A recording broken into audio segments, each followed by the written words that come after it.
Goeiemôre en welkom by die weeklikse markoorsig aangebied deur myself Wiegert Slee en saam my ouer gewoonte is Andrei. Andrei, voor ons afskop, net so 'n vinnige terugblik op laasweek wat gebeur het. Laasweek het die Federale Reservebank se core PCE, hulle inflasie meganisme wat hulle na kyk uitgekom, bietjie hoër uitgekom, verwag hier by 2.8%.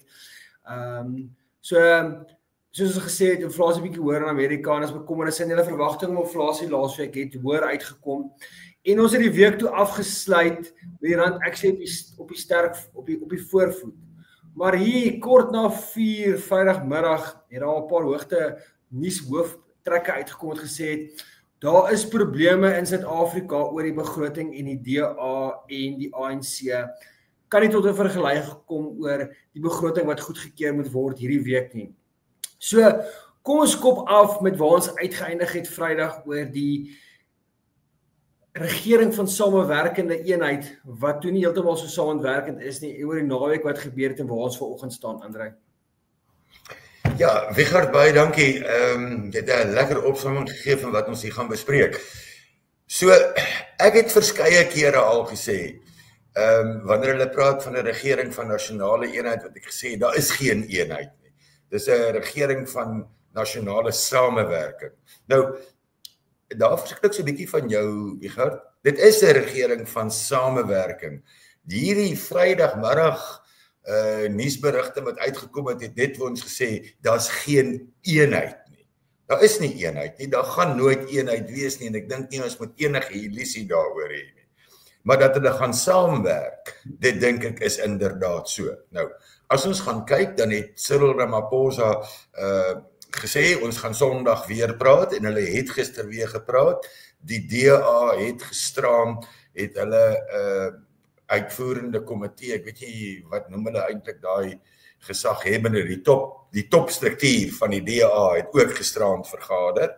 So dit sou gewees het nadat daar met Cyril Ramaphosa en sy oukies van die ANC in gesprek getree is. Ek dink steeds dat daar gaan een of ander ooreenkoms wees, die begroting gaan goedgekeur wees, om te spekuleer oor wie gee wat. Dis baie moeilik, maar ek dink daar gaan ooreenkoms wees, ons sal 'n begroting hê, en ek dink nie dat dit gaan die einde van die regering van nasionale samewerking wees nie, want ek dink al die partye daar, en veral die twee groot partye, en ek dink ek gaan amper die PA ook hierby insluit, weet wat die implikasie vir die ekonomie, vir die finansiële markte, vir groei, vir alles gaan wees, indien dit tot 'n einde kom. En gegeewe die probleme wat ons reeds het, wanneer ons kyk in terme van ons diplomatieke verhoudinge, dink ek nie enige een van hulle is onder enige illusie dat dit net groter en meer ontplofbaar gaan word indien die regering van nasionale samewerking tot 'n einde kom. So ek dink daar gaan 'n begroting wees op een of ander manier, en ek dink ons almal is baie nuuskierig om te sien wie gee wat, maar ek dink daar gaan 'n begroting wees. Ander ja, sal definitief die nuus hoofopskrifte dop op die front. Die ander hoofopskrifte wat al nou vir 'n geruime tyd die mark bietjie in 'n skommeling plaas, is die tariewe, die voorgestelde tariewe wat president Donald Trump in Amerika nou die 2 April gaan aankondig. Ons het nou gesien as 'n klomp goeders, die mark is in skommeling, onsekerheid op plaas, en dit is een van die groot dinge wat regtig goed gedoen het in die laaste tyd as gevolg van die skommelinge is die goud. Wat is jou hierop, wat sal jy hierop sê? En dan verder ook net, sommer om het saam te vat is, wat ons saam later in die week sien is, met die tariewe wat Woensdag uitkom, het ons ook hulle werkloosheidssyfers en nuwe werke wat hulle geskep word in die maand van Maart wat uitkom Vrydag. So hoe speel goud, die tariewe, hulle ekonomie, alles wat bietjie onder druk is, saam 'n rol op die stadium in Amerika? Goed, vir Donald Trump, en ek het al gesê, ons moet onthou die man is verkies vir 4 jaar en hy gaan nie sy persoonlikheid verander nie. Sy erraticness, sy skiet uit die heup uit, gaan met ons bly vir die volgende 3 jaar en 9 maande.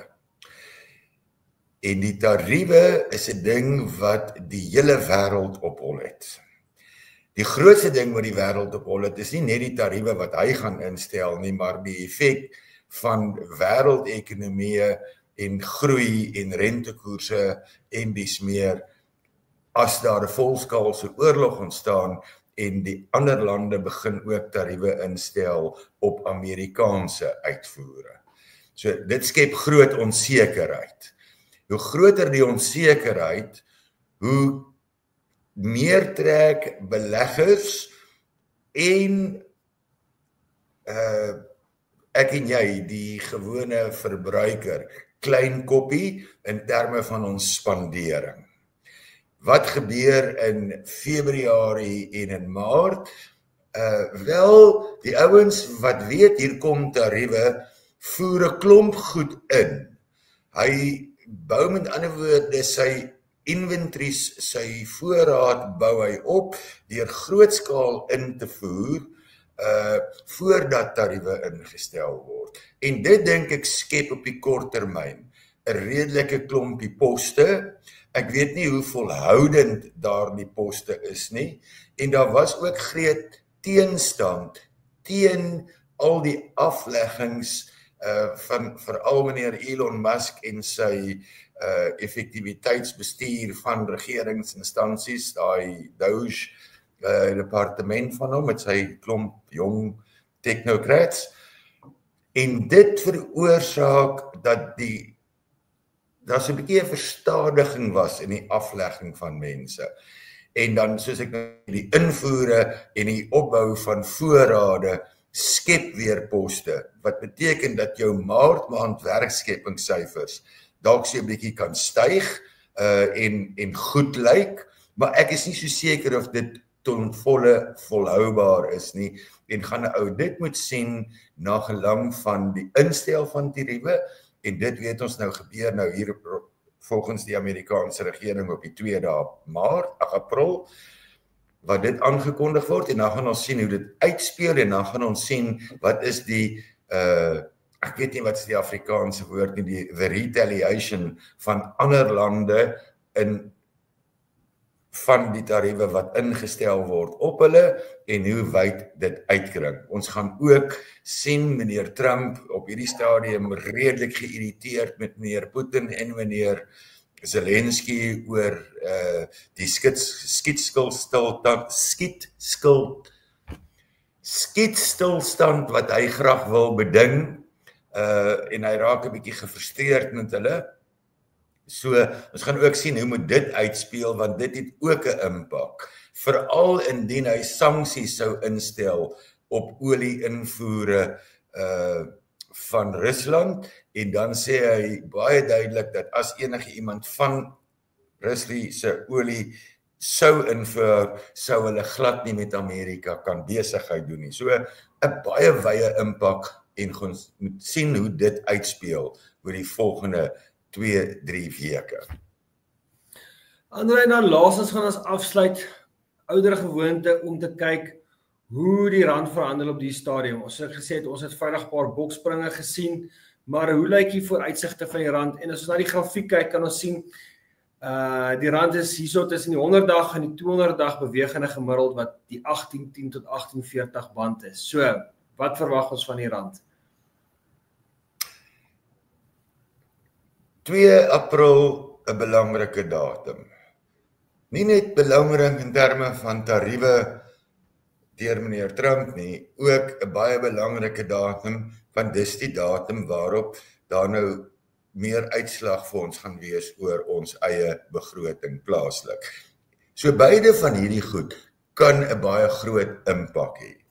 Indien die begroting deurgaan, indien die tariewe wat ingestel word op verskil op veral Suid-Afrika nie te ernstig is nie, is die moontlikheid dat ons onder die 1810 kan breek en korttermyn onder 18 hier in die 1780 area kan gaan rondspeel, maar dit sou ook afhang van wat gebeur met die dollar.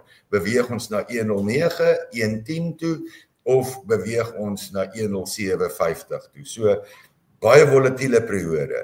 My persoonlike mening is, dat ons eintlik, of ons uitbreek na die een of die ander kant toe, in die wye band van 18 tot 19, vir 'n redelike tyd gaan spandeer en nie maklik daaruit gaan uitbreek nie. Andrei, ek sê vir jou dankie vir al die luisteraars daar buite. Geniet die week wat voor lê en ons gesels weer volgende week. Totsiens. Baie dankie, Richard.